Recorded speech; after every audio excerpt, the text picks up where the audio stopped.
Welcome to the Tom Woods Show, episode 421. What a pleasure and a delight it is to welcome back to the show Doug Casey, whom we had on back at the end of 2013, and just recently, just a few weeks ago, here it is, middle of 2015, I had somebody writing to say that that conversation changed that person's life.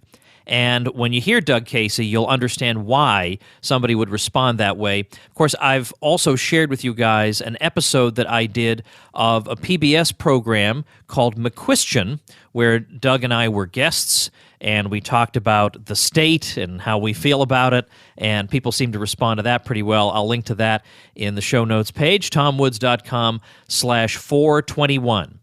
Doug Casey is a libertarian economist, best-selling financial author, international investor, entrepreneur, and the founder and chairman of Casey Research, which you can visit at caseyresearch.com. They are a provider of subscription financial analysis about specific market verticals, including natural resources, metals, mining, energy, commodities, and technology.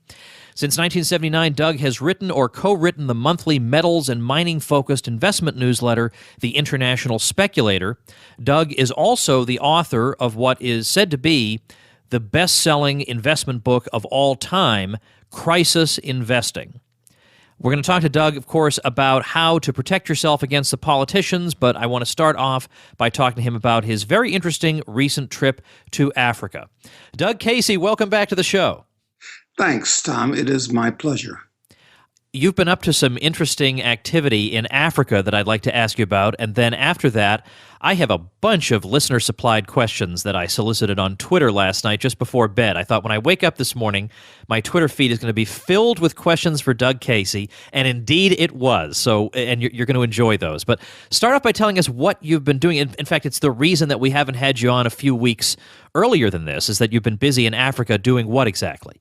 Well, the last 2 weeks, I've been in the Islamic Republic of Mauritania with a short side trip to Senegal, and I've been pursuing my hobby, which is to propose to a backward country a plan for complete and total free marketization, including taking the country itself public on a major stock exchange and distributing most of the shares directly to the people who theoretically own government assets. This was a somewhat modified plan.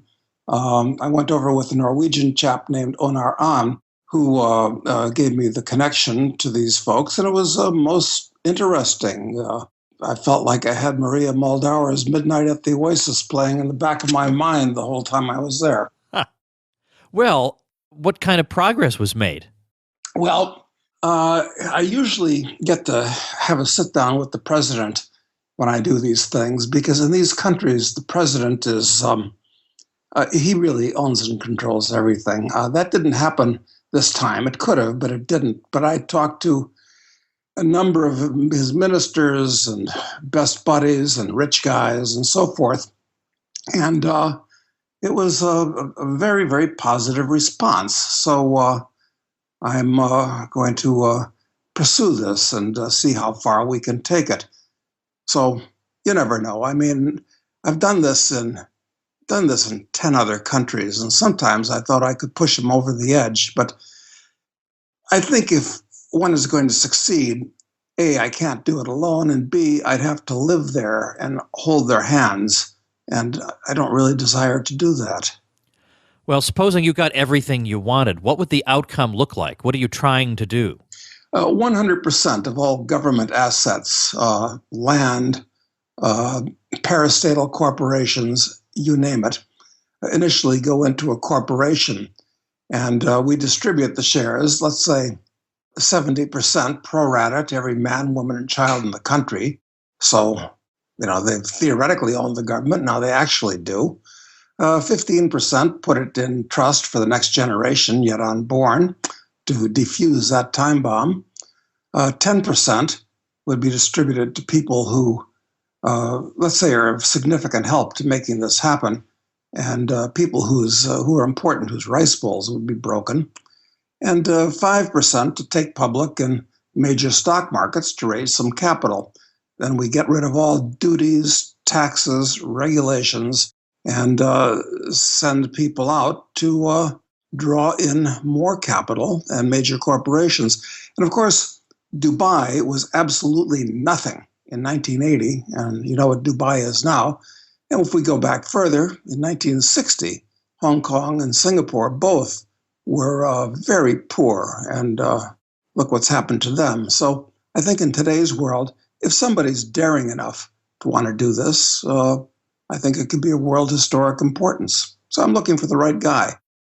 All right, I'd like to get a glimpse inside a meeting like this, if I may. If you're sitting down with the president, you're sitting down with top officials, how do you make that case, especially when the response is going to be, what's in it for me? Well, that's always the first question, of course. And that's the way I start my presentation. And it's basically, I believe I can do three things for you, Mr. President, because it's always a question of the benefit to the buyer. Number one, this plan will make you legitimately a multi-billionaire. Well, that always goes down very smooth because they know that doing what Mobutu and Mugabe and Marcos and people like that, that doesn't work quite as well now as it did in generations past. So it gets their attention. Number two, the people will love you and treat you as a new George Washington. Well, that sounds pretty good too, because half the time in these places, most of the population wants to kill them. And number three, it will put you on the front cover of all the world's magazines in a favorable light for the next decade. Oh, that sounds good because these people, if they're even known to exist, are considered pariahs.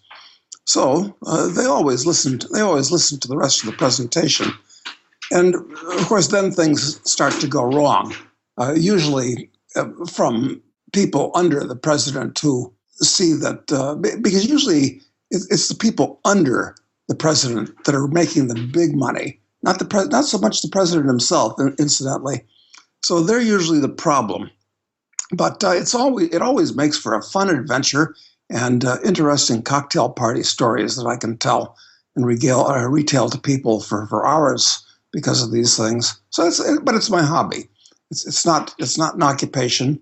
I haven't made any money on it yet, although I always have a plan B when I go to these countries. Look for mining concessions and so forth.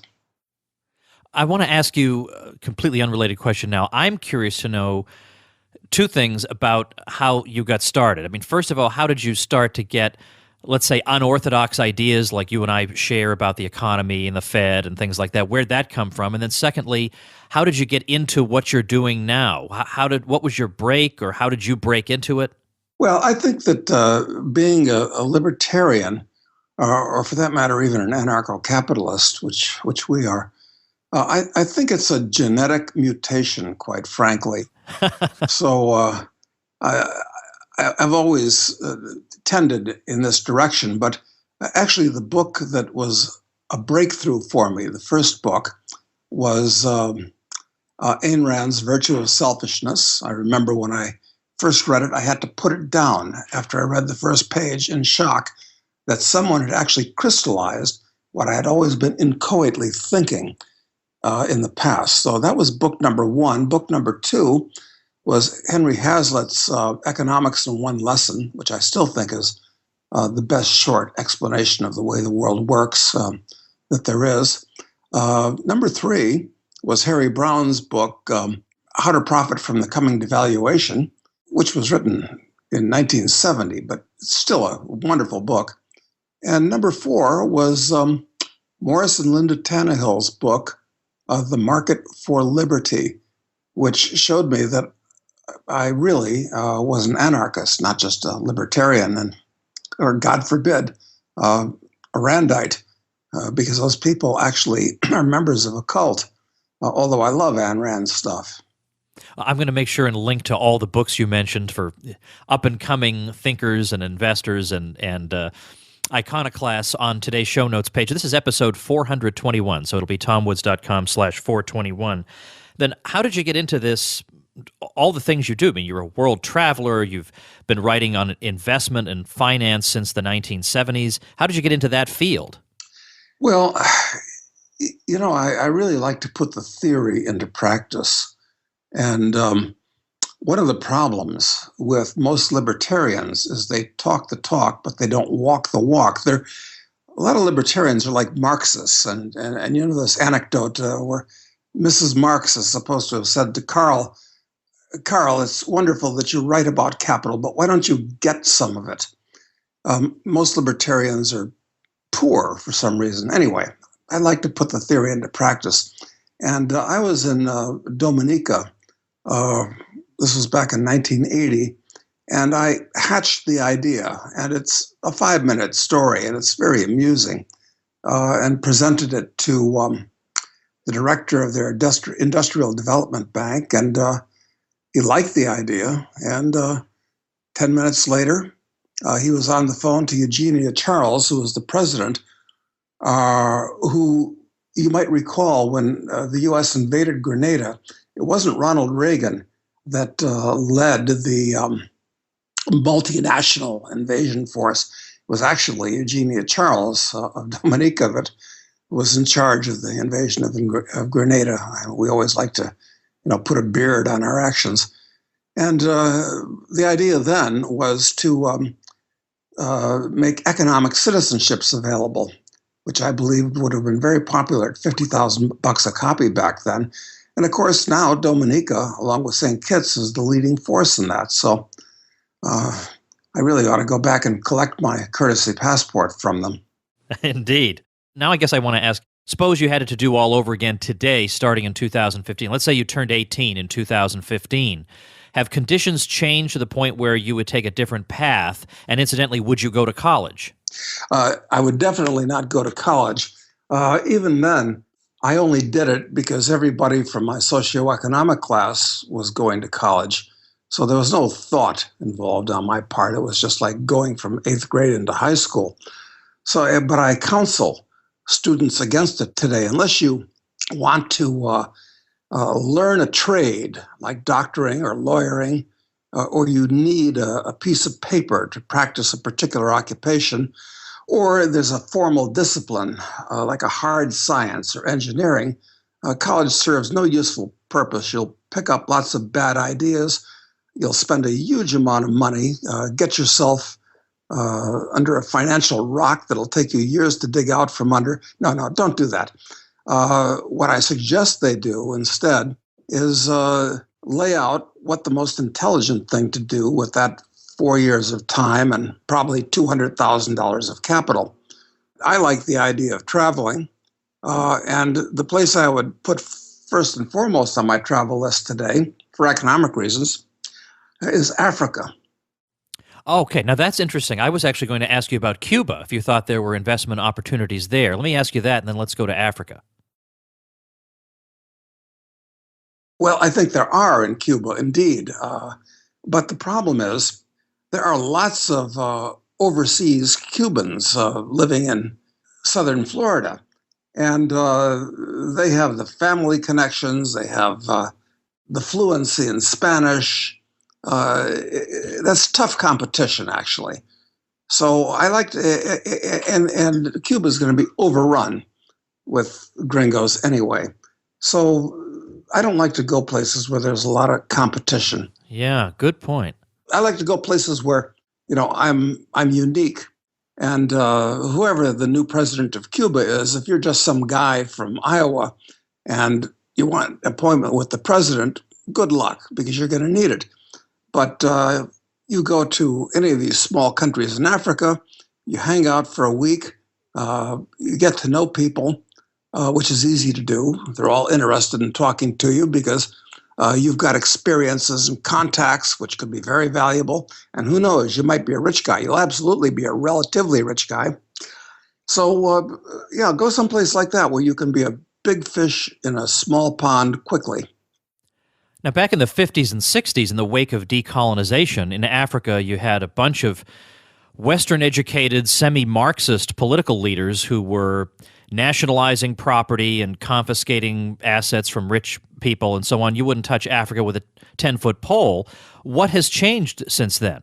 Well, politics always draws the worst kind of people, of course. So, of course, they still go into politics. And most of the presidents of Africa even today, are ex-generals or ex-colonels or something like that.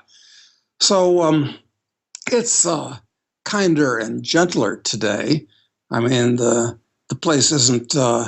It's not white mercenaries running around like there were back in the '60s, but no, it's pretty much the same place. It's economically improved a lot. The population has exploded a lot and is going to explode more in the years to come. But it's chaotic. But if you can bring order to chaos, that's opportunity. No, I think Africa's it. I mean, you go to the Orient, there's a lot of rich, smart people there. So you're not going to have much of a competitive advantage, and that's true to a lesser extent in South America. So no, Africa is actually the place I think you want to go. Do you have any particular parts of Africa? I've heard good things about Botswana. Do you have any place in particular that attracts you? I'd say Botswana is the most developed country in southern Africa, for sure. But where would I go now? Well, of course, you've got the nice thing about Africa is that it's divided basically into three parts: Anglophone Africa, Francophone Africa, and Lusophone Africa. And my French is, believe it or not, still adequately conversational because I lived in France and Switzerland for a year during college. And my Spanish is functional. So the language thing is a consideration, of course. But on the other hand, most of the educated people in most countries of the world today, in fact, speak English, which is the world's lingua franca today. So even language isn't such a problem. Where would I go? I mean, we have 50 countries in Africa. Take your choice. What do I like best? I like the small, obscure ones. Maybe Ghana's even too developed. I'd look at Benin or Togo or maybe Ivory Coast. Mauritania, where I just was, is actually quite interesting. Guinea-Bissau, Guinea-Conakry. I mean, you've got lots of choices. So somebody should get on a plane and just take a look. And then when they get into a country, a capital city, which is always where the action happens, get on the telephone to local lawyers and real estate agents and businessmen, set up appointments and see who you get along with. And one thing will lead to another. You mentioned the Ivory Coast. It reminds me of a story of the President Philippe Houphouët-Boigny years ago. He was speaking to a group of African leaders, and he was one of the few who hadn't kicked all the European advisors out. He said, look, I want to learn from these people, and I want my country to be modern and sophisticated, and the rest of you don't. He said, let's compare notes 1 year from now and see how your countries are doing compared to mine. But I fear, gentlemen, many of you will not be here 1 year from now. So very interesting. All right, I want to ask you a little bit more about from my Twitter feed here. Somebody wants to know, what do you consider the safest, most affordable way for somebody to relocate outside the U.S. but yet be able to work in an economy similar to the U.S.?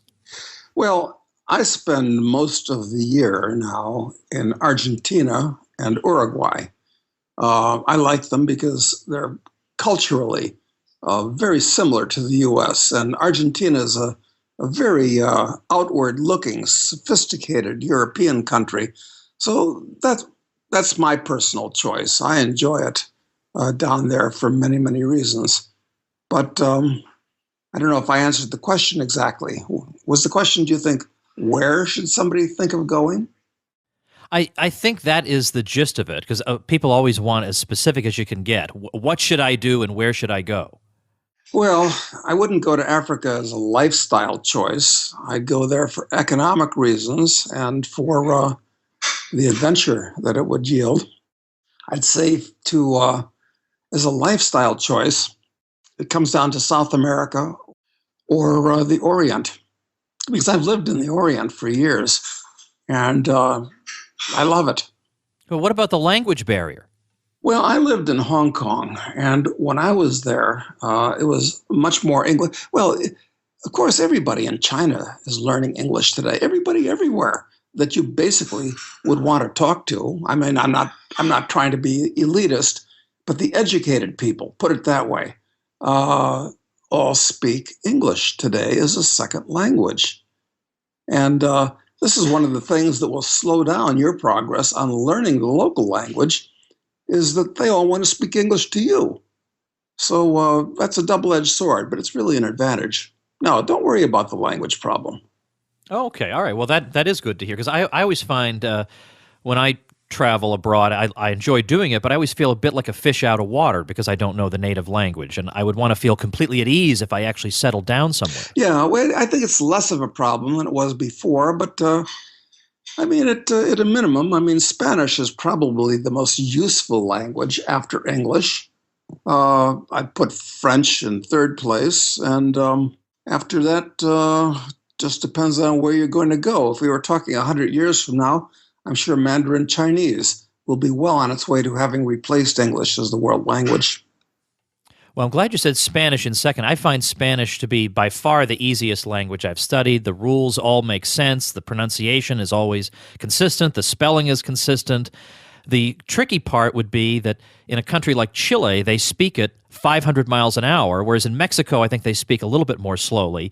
You'd have to get used to that. That's right, and for that reason, I mean, you did hit the nail on the head, Tom, because I can my reading of Spanish, and for that matter, French, is really very good. But listening to natives speak it, that does slow you down. Yeah, that's tricky, but as you say, given the ubiquity of English, you're going to be in good shape anyway. Somebody else wants to know. Suppose you've got rich clients and then you've got middle class clients. How does your advice differ to them in terms of asset and property protection for them? The strategies they should adopt. Well, that's a good question, of course. I think everybody should own gold coins as a basis. That's savings. That's the only financial asset that's not simultaneously somebody else's liability.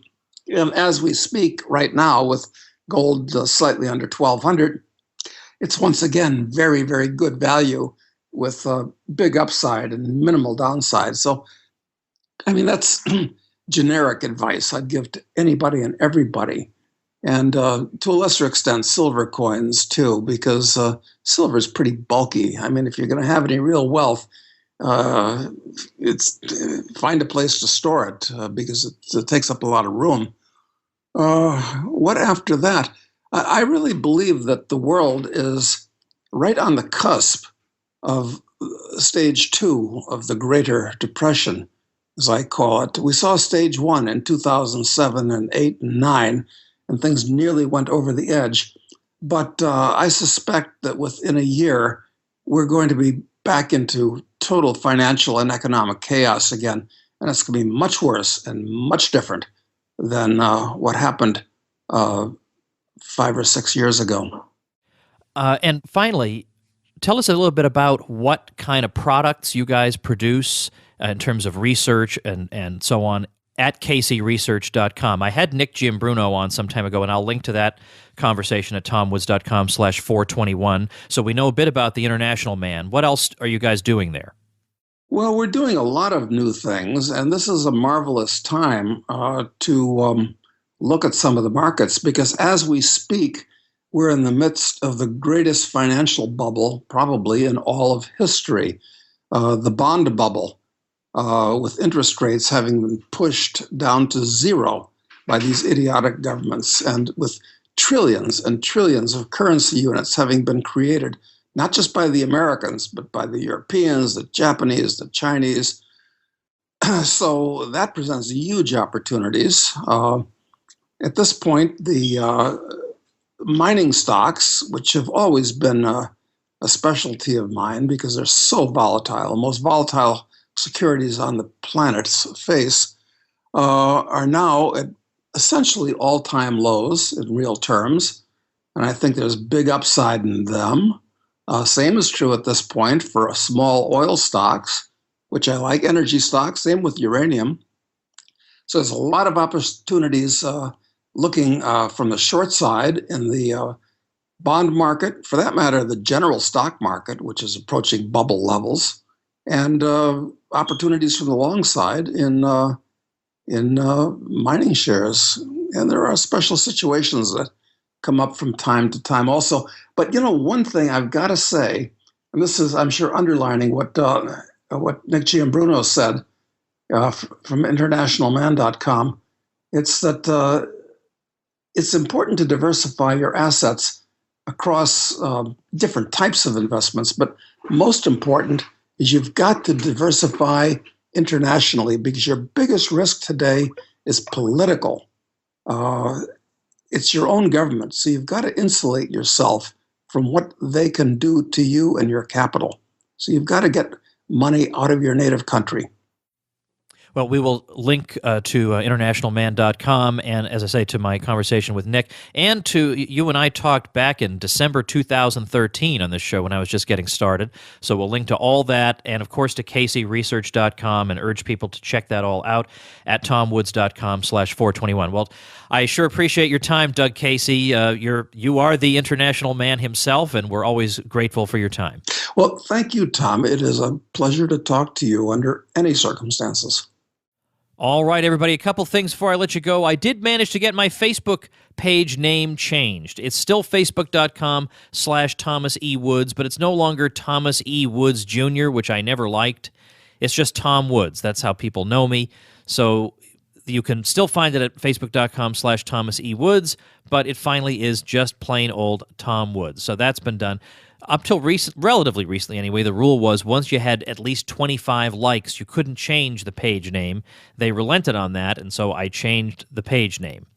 Second thing is I'm going to be in Idaho on, this very month, June 19th and 20th, and I'll be speaking twice. It's for something called the Northwest Liberty Academy.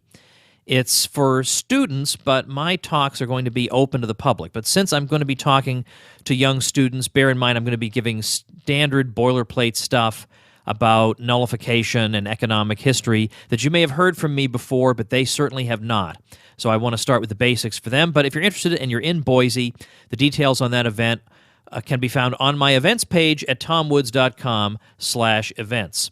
Remember to check out the show notes page for today. We'll have all the books that we talked about and other resources at tomwoods.com/421. Thanks for listening. We'll see you tomorrow. The Tom Woods Show.